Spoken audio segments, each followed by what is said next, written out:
I'm here in Austin, Texas to experience Tiki Tatsuya. Let's go.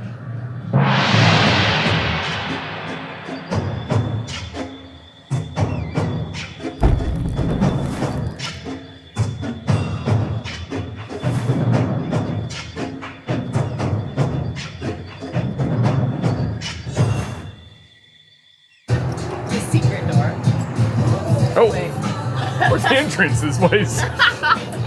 First of all, you can't find the entrance. Okay. We found it.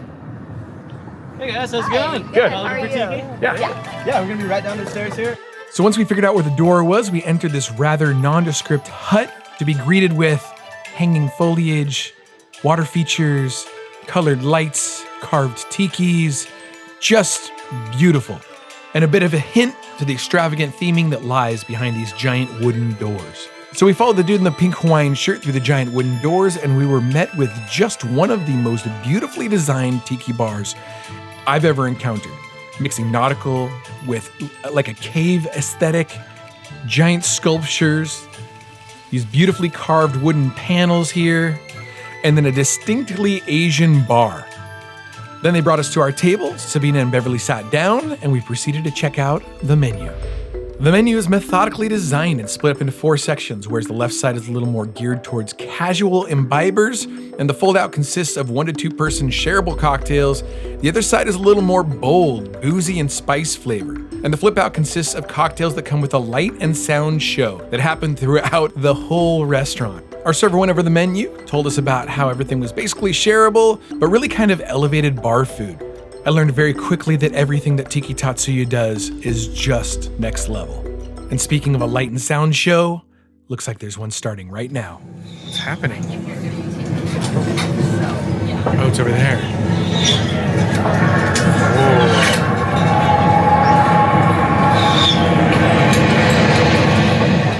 For any of you out there who are considering opening your own tiki bar, the reason for this kind of thing is that anytime somebody sees this, the next table over has to order the exact same thing. Everybody wants the fire show at their table. And, you could probably bump the margin a little bit on that kind of thing. It's a show. People want to pay for the show. Give them the show. They're ready for y'all to use. Thank you. Hope y'all enjoy everything. Thank you.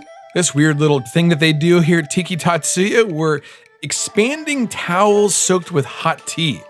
I didn't dislike it. I was just kind of like, what in the hell? It was refreshing. But while we were waiting for our cocktails, I was finally able to take in the decor around our booth.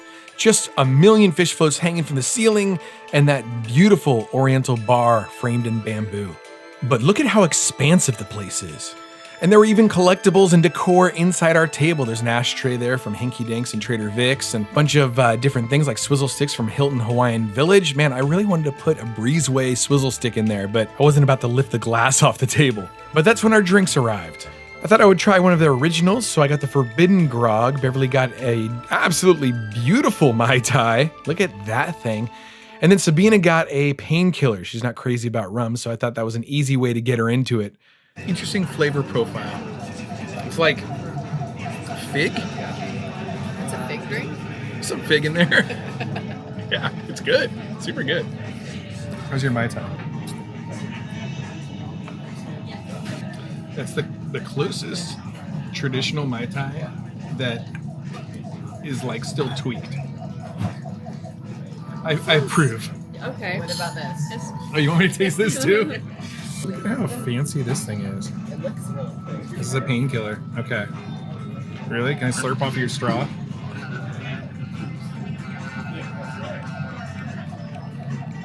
It's so good. It's really good. Creamy. While the girls enjoyed their cocktails, I wanted to take in some more of the decor. I got up to look at the booth next to us and found an incredible setting with a wall covered in human skulls.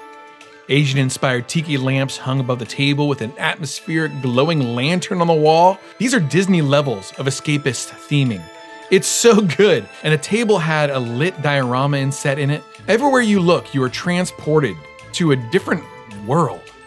I went back to the table to find an order of taro tots there. I don't know what the hell they are, but they sure were tasty. Well, this is one of those menus where you go, I don't know what anything is, but it sure is good. Shortly thereafter, a mushroom musubi showed up with mango kimchi puree topped with crispy garlic.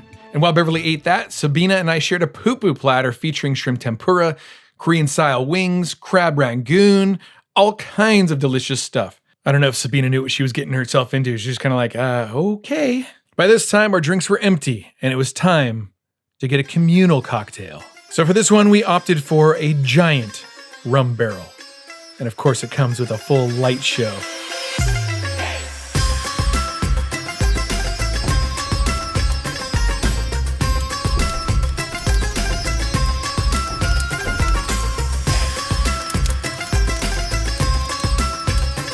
The rum barrel was big and fruity. I wouldn't say that it was a nuanced drink. I think some cocktails suffer when they're made bigger, but it was still super delicious. We went through that cocktail real quick.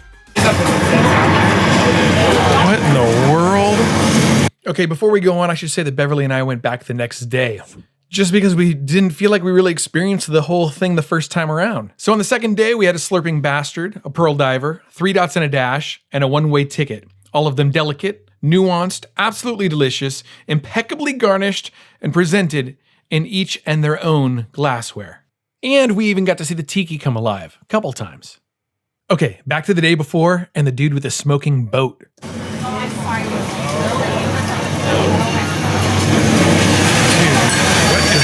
Oh my God.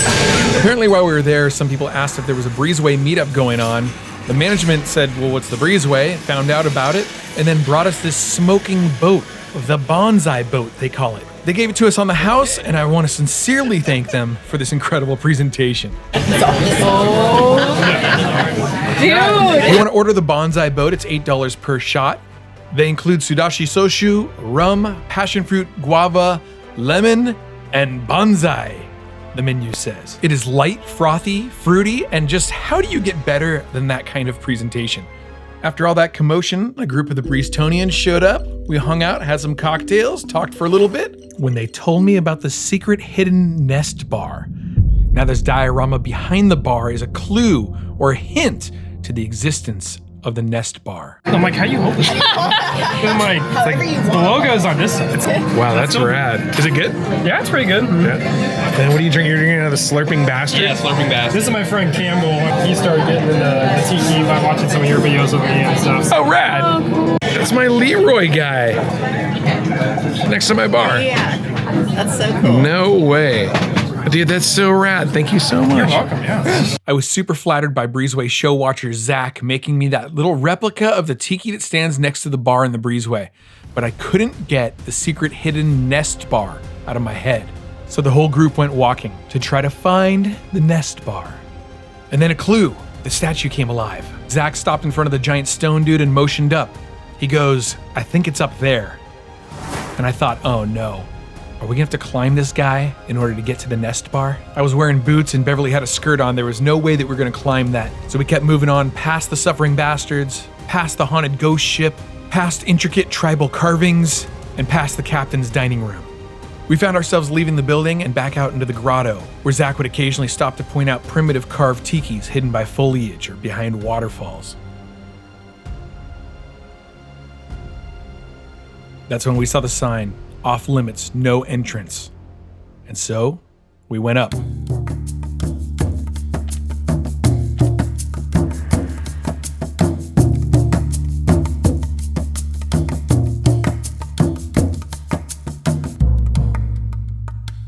When we entered the nest bar, we realized that it was just kind of a happier version of downstairs. The big carving above the bar harkens back to the guy downstairs. Zack's looking down to where we were looking up earlier. The girls were happy we didn't have to climb up through the jungle there in order to get to the nest bar. There are more lighted fish floats up in the nest bar, as well as a whole zone of lighted puffer fish. The ambiance up here is more of a sunset kind of vibe. You can see the fake windows that are supposed to be looking out to a setting sun. The walls are covered in thatch and lahala, kind of like a big hut up in the trees. Lots of nautical rigging hanging from the ceiling and a happy backlit tiki there on the wall. The intricate carving detail that we saw downstairs finds its way up into the nest. Look at this beautiful carving work right here. Even a lover's speedboat version of the giant ship cocktail thing that we had downstairs.